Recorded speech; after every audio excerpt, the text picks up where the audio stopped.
हो तुम मेरे कमरे में क्या कर रहे हो? तुमने मेरे साथ क्या किया? वो भी इस हाल में तुम्हारी हिम्मत कैसी हुई? हो कौन तुम?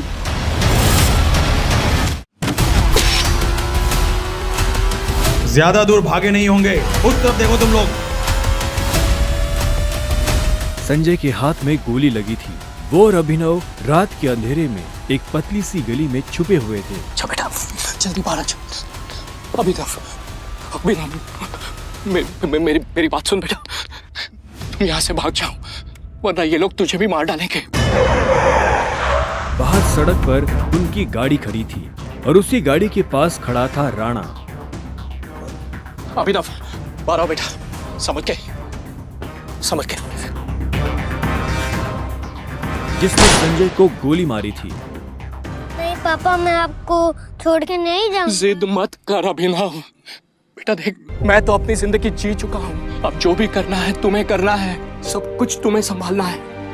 और मेरी बात सुन, एक बार यहाँ से जाए उसके बाद दोबारा मुड़ के मत देखना, ठीक है? संजय ने कहा और अपनी उंगली में से एक सोने की अंगूठी निकालकर अभिनव को थमा दी। उस पर टी लिखा हुआ था। और एक बात हमेशा याद रखना, अपनी आखिरी सांस तक लड़ना है, समझ गया ना टाइगर? संजय ने अभिनव के माथे को चूमा। Run tiger, run tiger run! और अपनी बंदूक लेकर उन लोगों का सामना करने के लिए गली से बाहर निकल गए। संजय जैसे ही अपनी गाड़ी के पास पहुंचे तो राणा ने संजय पर बंदूक तान दी। टाइगर, इस कमीने का चेहरा मत भूलना।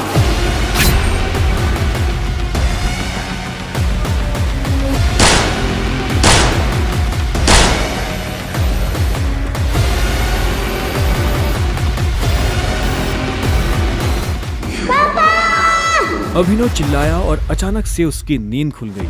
पसीने में तरबतर अभिनव अपने बिस्तर पर उठकर बैठ गया और गहरी सांसें लेने लगा। 18 साल, पिछले 18 सालों से ये सपना इसी तरह से अभिनव को परेशान कर रहा था। अभिनव ने पहले अपनी उंगली में पहनी उस अंगूठी को देखा और फिर बाथरूम की तरफ बढ़ने लगा। अभिनव गुड़गांव में रहता था और डिलीवरी बॉय का काम करता था। हालांकि इस काम में उसका मन नहीं लगता था, लेकिन अनाथ आश्रम से निकलने के बाद उसके पास ये करने के अलावा और कोई चारा नहीं था। 18 साल की उम्र में उसने अपना खर्च खुद उठाना शुरू कर दिया था। उसकी जिंदगी में बस एक ही खुशी थी, उसकी गर्लफ्रेंड वैभवी। जब भी वो वैभवी को देखता तो अपने सारे दुख भूल जाता था। और आज तो वैभवी का जन्मदिन था, इसलिए अभिनव जल्द से जल्द उससे मिलना चाहता था। अंकल, ये केक कितने का है? 600 का है। और ये पेस्ट्री? वो 60 का है। एक दे दीजिए।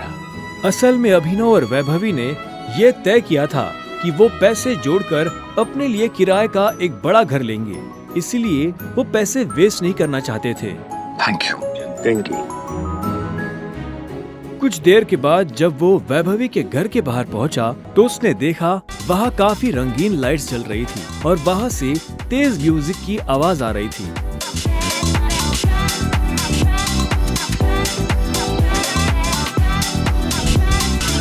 वैभवी, ये सब क्या है? ये कौन है वैभवी? देख नहीं रही है, डिलीवरी बॉय है। पर हम तो केक मंगवा चुके थे ना, फिर तूने पेस्ट्री क्यों मंगवाई? ओह, याद आया, ये तो वही डिलीवरी बॉय है ना जिसको तू डेट कर रही थी।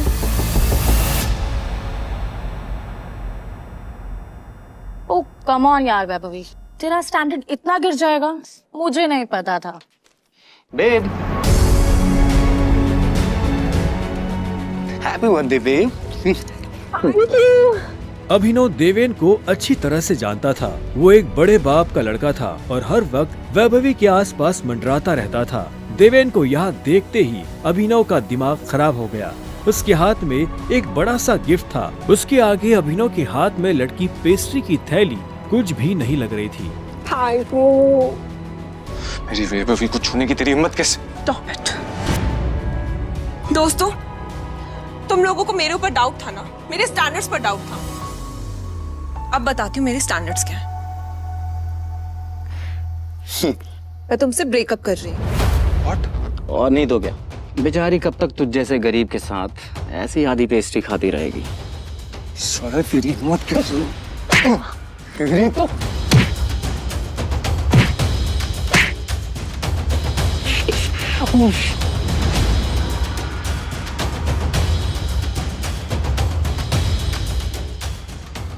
ये तुमने ठीक नहीं किया वैभवी। और अभिनव वहां से निकल गया। वो उन दोनों की शक्ल अब और नहीं देखना चाहता था। उसकी आंखों में आंसू थे और उसका दिल बुरी तरह टूट चुका था। हर घूंट के साथ उसकी आंखों के सामने वो दृश्य आ रहा था जिसमें देवेन वैभवी के गालों को चूम रहा था। ये तुमने अच्छा नहीं किया वैभवी, तुमने बिल्कुल अच्छा नहीं किया। बहुत गलत किया तुमने मेरे साथ, बहुत गलत किया। अभिनव धोखे के नशे में डूबकर बेहोश हो चुका था, लेकिन उसके लिए ये रात यहाँ खत्म नहीं होने वाली थी। उधर जब अभिनव सड़क पर बेहोश हो गया था, तब इधर सनी सिंह अपनी गाड़ी में बैठा बेचैन हो रहा था। सनी सिंह की बहन अनन्या उसके गले का कांटा बन गई थी।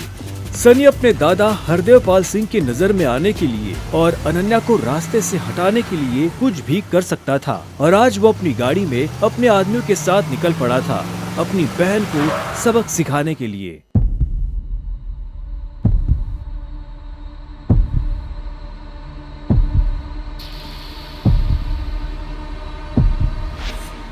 जल्दी करो, गाड़ी में डालो इसे।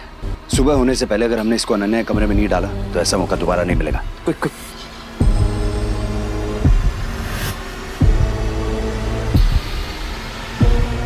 सनी के आदमी अभिनव को उठाकर सीधा रूम नंबर 409 में घुस गए। इसके कपड़े उतारो और बेड पे लिटाओ उसको। कपड़े उतारो इसका। उन्होंने अभिनव को बहुत आहिस्ते से उस बिस्तर पर लेटा दिया। वहाँ पहले से सनी की बहन अनन्या सोई हुई थी। सुबह जब अभिनव ने करवट बदली तो उसका हाथ एक नरम हाथ से टकरा गया। अभिनव की नींद टूटी और उसने देखा कि वो एक अनजान लड़की के बगल में लेटा हुआ था।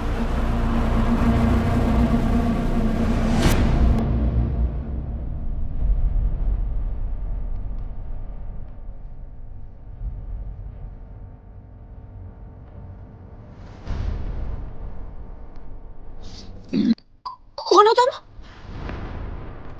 तुम मेरे कमरे में क्या कर रहे हो? तुमने मेरे साथ क्या किया?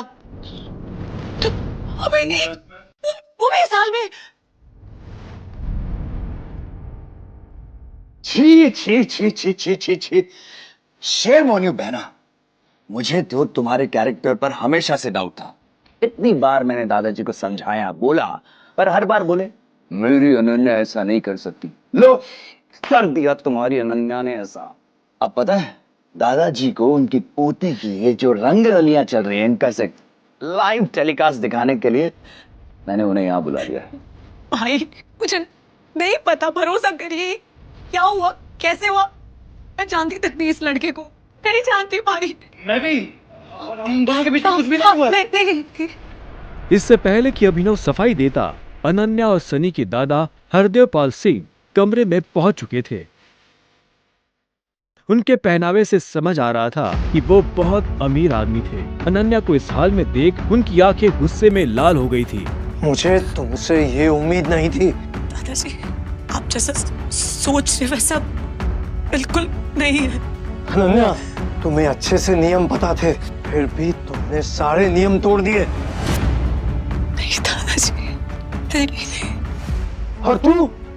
जब अभिनव की नजर हरदेव से मिली तो उसे लगा कि वो अपनी आंखों के सामने मौत देख रहा है। तूने मेरी पोती के साथ रात गुजारी है ना, आज से हमारे परिवार के कानून के हिसाब से तू सिंह परिवार का दामाद है। क्या? उन दोनों के बीच में लेकिन कुछ हुआ ही नहीं है। दादाजी, कुछ नहीं हुआ है। कुछ नहीं किया ना तुम दोनों ने, तो क्या ये था?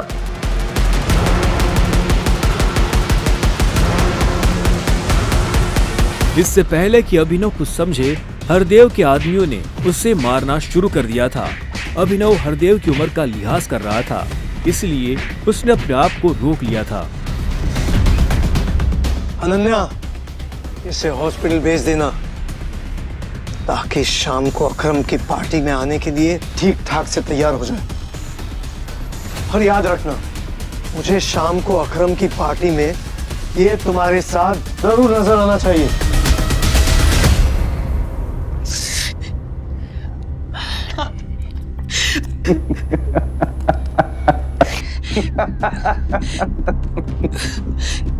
क्यों मेरी जिंदगी बर्बाद कर दी तुमने? क्यों? अभिनव के पास इस सवाल का कोई जवाब नहीं था। वहां जाकर अभिनव शाम को होने वाली पार्टी के लिए तैयार होने लगा। उसे हरदेव और उसके आदमियों का डर नहीं था। वो जानता था कि अनन्या पहले से काफी मुश्किल में थी और वो अपनी वजह से उसकी मुश्किलें और नहीं बढ़ाना चाहता था। अभिनव के पास ले देकर सिर्फ एक ब्लेजर था, वो भी उसके पापा का। वो जगह जगह से फटा और उधड़ा हुआ था, लेकिन जब अभिनव ने उसे पहना तो उसकी खूबसूरती ने ब्लेजर की सारी कमियां ढक दी। अभिनव का अंदाजा सही था, अनन्या का घर काफी बड़ा था। वो एक अमीर परिवार की लड़की थी। जितना अभिनव महीने का कमाता था, उतने की अनन्या ने सैंडल्स पहनी हुई थी।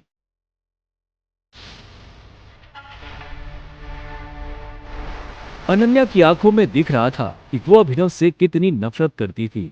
अभिनव भी पार्टी में इतने बड़े लोगों के बीच जाने से घबरा रहा था। उसी घबराहट में उसने कब अपने पापा की अंगूठी को उंगली में गोल गोल घुमाना शुरू कर दिया, उसे पता ही नहीं चला।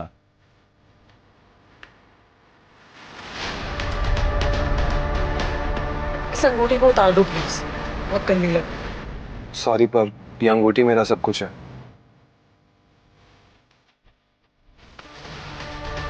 अकरम का घर किले जैसा था, जिसके चारों तरफ बाउंसर्स बंदूकें लिए खड़े थे। जैसे ही अनन्या और अभिनव अंदर आए तो इतने में उसकी नजर देवेन से टकरा गई।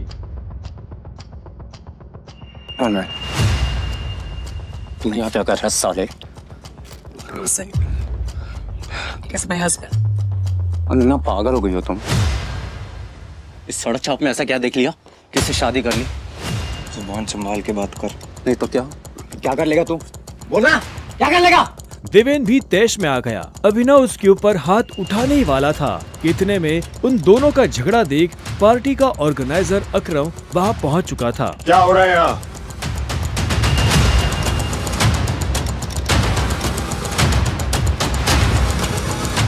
अकरम सर, देखिए इस आदमी, ये क्रिमिनल है, जबरदस्ती आपकी पार्टी में घुसाया। इधर आओ।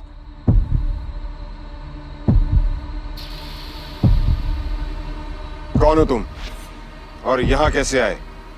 एक्चुअली ये मेरे पति है। अकरम को अनन्या की बात पर विश्वास नहीं हुआ। तुम इस पार्टी में इनवाइटेड नहीं हो। इससे पहले कि मैं पुलिस को बुलाऊं, चले जाओ यहाँ से। Thank you Akram sir. Ananya, तुम भी इससे दूर रहो, साला गरीब कहीं का। रुको। अकरम भागते हुए अभिनव के पास गया और उसकी अंगूठी को देखने लगा। मुझे तुमसे कुछ जरूरी बात करनी है, अकेले में। अच्छा, चलो। अकरम ने कहा और अभिनव का हाथ पकड़कर उसे अपने साथ अंदर ले जाने लगा। अनन्या, देवेन, सनी और पार्टी में मौजूद बाकी लोग ये देख हैरान हो गए थे। कुछ देर बाद जब वो अकरम के कमरे में पहुंच गए तो अकरम ने दरवाजा बंद किया और अभिनव के पास आकर बोला, मैं तुम्हारी ये अंगूठी देखना चाहता। क्यों? करो बात। मैं ऐसे मांगने वाला नहीं हूं, बस मुझे इसमें कुछ देखना है, प्लीज।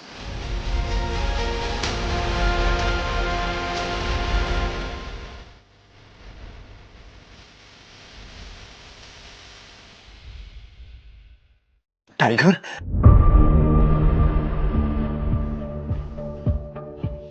टाइगर? अभिनव ने अकरम के मुंह से ये शब्द सुना तो वो हैरान हो गया। उसे अचानक से अपने पिता के वो आखिरी शब्द याद आ गए जो उन्होंने अभिनव से विदा लेते हुए कह दिए थे। Run tiger run. लेकिन अभिनव हैरान था, उससे समझ नहीं आ रहा था कि अकरम ये सब कैसे जानता था। आखिरकार मैंने तुम्हें ढूंढ ही लिया टाइगर।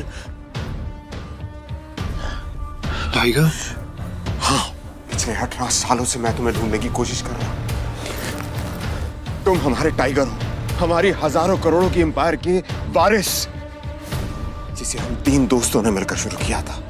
मैं, तुम्हारे पापा संजय गढ़वाल और राणा अग्निहोत्री। वो देखो। इतना कहते ही अकरम ने दीवार पर टंगी एक तस्वीर की तरफ इशारा कर दिया, जिसमें संजय, अकरम और राणा तीनों मौजूद थे। राणा को देख अभिनव को झटका लगा। उसकी आंखों के सामने वो सपना फिर से हरा हो गया जो वो हर सुबह देखकर उठता था। उस रात अभिनव के पिता को जिस आदमी ने गोली मारी थी वो राणा था। दोस्त होने के बावजूद राणा ने अभिनव के पिता के साथ गद्दारी की थी। अभिनव की आंखें चिंगारी सी लाल हो गई। क्या हुआ? तुम इतना गुस्से में क्यों? नहीं, मैं ठीक हूँ। आप मुझसे कुछ कहना चाहते थे? हाँ, तो मैं तुम्हें हमारी कंपनी द माफिया किंग के बारे में कुछ बताने वाला था, जिसे हम 3 दोस्तों ने मिलकर खड़ा किया था। द माफिया किंग, जिसके नाम से पॉलिटिशियन, सेलिब्रिटीज, इस देश का सबसे बड़ा आदमी भी कांपता था। लेकिन तुम्हारे पापा के जाने के बाद सब कुछ बिखर गया, और इस दौरान हमारे कई दुश्मन खड़े हो गए, जिसमें सबसे बड़ा दुश्मन है इकबाल शेखावत। वो तुम्हें कई सालों से ढूंढने की कोशिश कर रहा है, ताकि तुम्हें मारकर वो हमारा नामो निशान खत्म कर देना चाहता है। फिलहाल द माफिया किंग का सारा काम राणा का बेटा मोंटी संभाल रहा है। अब तुम आ गए हो तो इस कंपनी की भागदौड़ तुम संभालोगे। अपने पापा के काम को अब तुम्हें आगे बढ़ाना होगा टाइगर। ये सुनते ही अभिनव के कान खड़े हो गए थे। कल तक उसकी जेब में 100 रुपए भी नहीं थे, पर आज अचानक वो हजारों करोड़ की कंपनी का मालिक हो गया था। अब आगे क्या होने वाला था? क्या अभिनव अपने पिता की मौत का बदला ले पाएगा? कैसे एक डिलीवरी बॉय संभालेगा अपने पिता की हजारों करोड़ की कंपनी द माफिया किंग को? इन सभी सवालों का जवाब पाने के लिए बस अपनी स्क्रीन पर नीले बटन को क्लिक करें, फिर प्ले स्टोर खोलने के बाद पॉकेट FM ऐप इंस्टॉल करें और फिर अपने मोबाइल नंबर से रजिस्टर करें। अब आप पॉकेट FM की ढेरों मजेदार कहानियां सुन सकते हो। सुनने के लिए तुरंत डाउनलोड करें पॉकेट FM और सुने ये दिलचस्प कहानी द रिटर्न ऑफ टाइगर, बिल्कुल मुफ्त।